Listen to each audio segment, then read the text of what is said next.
Hey, Game Master, I got some advice for you when it comes to tabletop role playing games. There's going to be a lot of games out there where the game doesn't exactly deal with a situation. It will give you tools, how the world reacts to characters. And if you want to earn trust with any player, consistency is the key. They'll let the rules of the book do some of the job, but the areas where it's up to you to decide how the world reacts, or what dice roll is going to be used for some action that might not be spelled out in the book. Well, they'll look to see how you decide that. What ability score do you apply here? How do you add a bonus or add a negative? How do you see things? And you want your players to know how you think. You don't want to hide it. You want them to get to know you because it's going to help them make decisions. They might think, well, if I do this, I could likely fail. And the way they're going to know that is by knowing how you react to things. Well, if I do that, I know he or she is going to think this, or at least they're gambling on the way you think from their experience with you. And guess what? Most of the time, they should be close to right. Now, if they're not, you'll have an explanation. Maybe they missed something, never got something, but you want them to know how you judge things. So they are close to right. That's going to be player skill, player experience. And if they can judge things like that, if they know that you'll likely make things really hard or make things easier, or when you'll give a bonus or when you give a negative, if they're good at reading you on these things, it will help them make decisions throughout the game.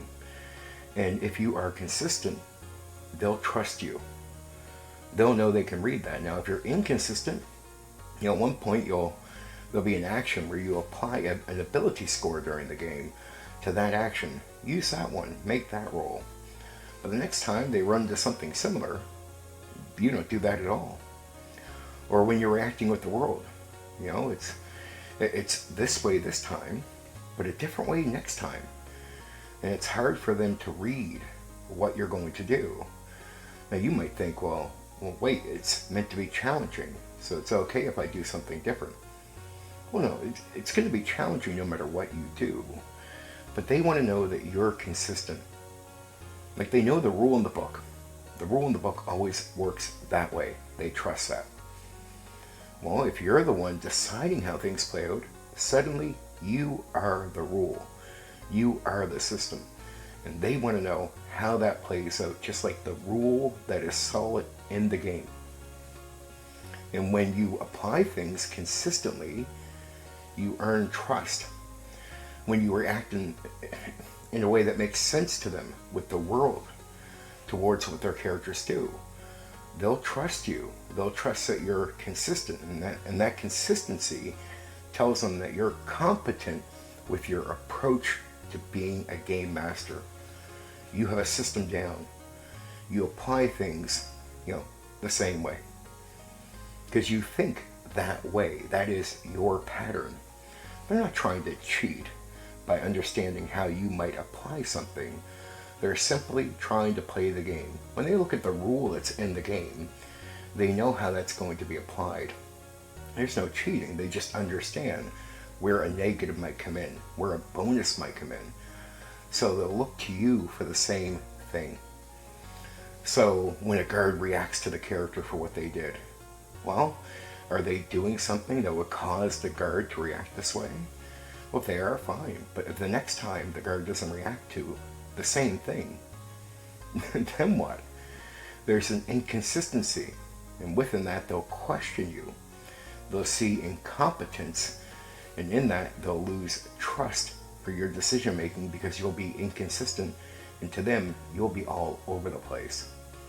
If you want to earn the trust of your players, whenever the game leaves it to you, the game master, to decide how to deal with something, using the tools the game supplies you, the ability scores, or just your common sense with how the world reacts to the character. When it's left to you, know what you've done. Make notes if you have to. Be consistent. If it's something physical and you're always using this ability score, well, always use that one. Always call for that dice roll. Always be consistent. And I promise you, you will earn the trust of your players in the process. There is something else you can do to maintain your players' focus on the game. Okay, you want them to focus.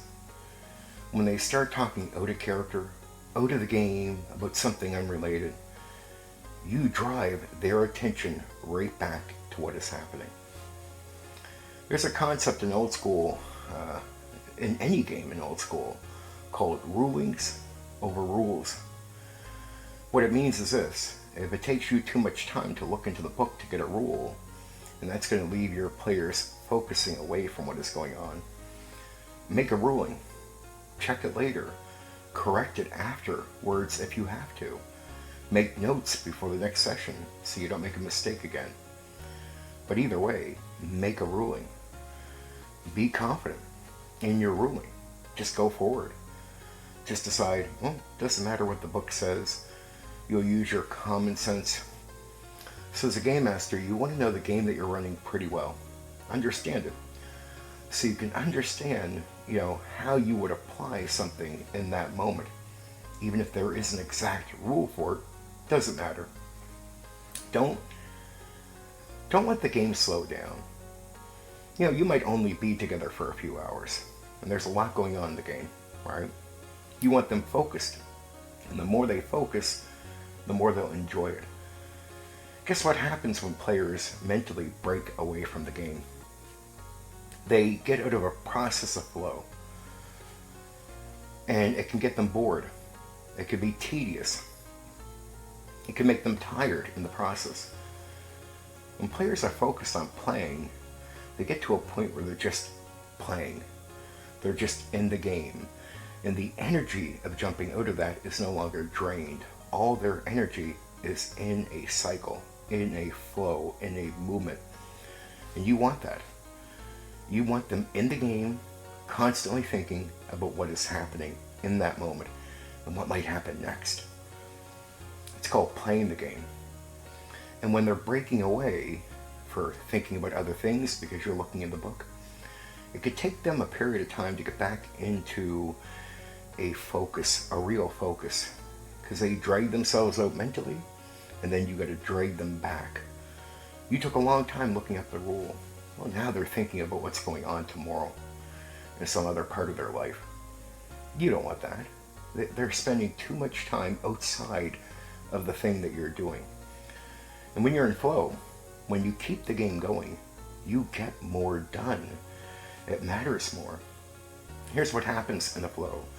You start playing. At one point, players will stop thinking about whatever else is going on around them, and they'll start focusing. When that happens, well, it's never really a for sure thing. You won't know. It might take 15 minutes. They start the session with you. They're coming from life. Things are happening. They're slowly focusing, right? But at one point, they start seeing things in their mind. They start reacting to what the other players are saying with their characters. And in that moment when they start naturally reacting to the other characters, you're seeing them in the flow of gameplay. The second they're in that flow, do not let that break away. You might find a lot of new groups will play for like 2 or 3 hours and get tired. When it comes to older groups, we would play for 8 hours, 10 hours, and we would have fun. And you might think, well, man, it's pretty tedious doing my 3 hours. I wouldn't want to do that for 8 or 10. We're not doing what you're doing for the 3 hours. We're in that flow, and in that flow, 6 hours can feel like your 3 hours, or 8 hours can feel like your 3 hours. Or in some cases, 10 hours can feel like your 3 hours. Because we're not breaking away. There's no tedious things going on outside of the game. We're not getting bored. We're focused. We're in.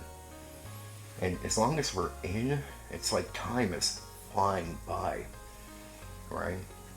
And when players have that kind of experience with you in the flow, and they're there for a long time, they'll be back the next week. they'll be back the next session. You'll get consistency out of your players. That's how you keep people wanting to come back, by giving them a brilliant experience at the table with the gaming session. And you'll find yourself also energized by this flow.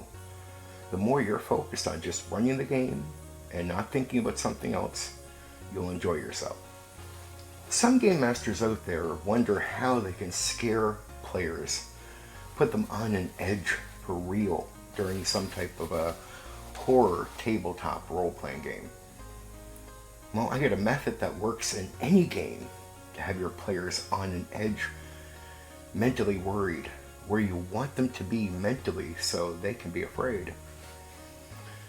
You might be someone who fudges the dice, meaning you'll roll behind the screen, but instead of letting the characters get hurt, you'll be like, oh, they miss. You're okay, you're fine. Right? You might take it easy on players as a game master. You might have a hard time. You almost feel like you're abusing a player's character or something when you're letting the nasty, mean things happen. But I'll tell you this, when you allow the nastiness, you gotta remind yourself that you're just allowing it. That's just the game, the failure that comes with the game, the disappointment that comes with failing. That's not you doing it to somebody. That's just you doing your job as a game master. In a way, you're meant to be some type of neutral PlayStation, right? You don't reach in and put your feelings in there. You just let things happen. If they have success, you can feel good about that. And when they fail, you can feel bad. But it's not your job to apply how you feel to the way you run the game. Your job as a game master. Here's what you let happen, no matter what game you run. Allow failure. Maybe character death, but whatever it is, it doesn't even have to be that, to be honest. Just allow all failure that happens, character death, brutal failure. Allow the negative things to happen. Or just do not hold back at all. At first, you might see players go through a negative experience with you. Maybe that night, sad. They lost a character. Something brutal happened. But they'll be back. Oh, they will. And they'll come back strangely ready to take your game more serious. Because now they know. It's not that you're trying to hurt them, but you don't protect them either. And now they're worried when things happen. Like, oh, what if they do this? They can fail, and they know in your game they can. Or what if they don't watch what they're doing? Their character could die. Because you allow it to happen, not that you make it happen. You allow it. You never fudge, you never hold back. You allow brutality, the brutality of failure, to play out. Again, it might hurt to have to see players, you're bothered, to see them have a bad time failing, losing a character. But you really can't get to where I'm talking about without allowing it to happen. You have to allow that moment to happen. It will be a payoff in the long run. Forget the short term. You want the long term is going to be your focus here. That's going to be where you want to focus your energy. When they come back, when they get over that nasty night, they'll take your game more serious.